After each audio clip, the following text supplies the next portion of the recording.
आणि हे होऊ नये, हे होणार नाही,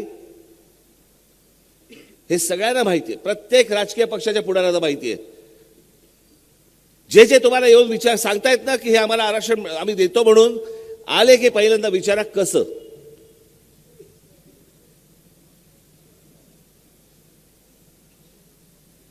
मागे मुंबईमध्ये आले होते, मोर्चे घेऊन आले होते. आता मुख्यमंत्री एकनाथ शिंदेने सांगितलं जा दिलं आरक्षण. म्हणजे काय? तुमच्या हातात तरी आहे का ते? हे राज्य सरकार देऊ तरी शकतं का?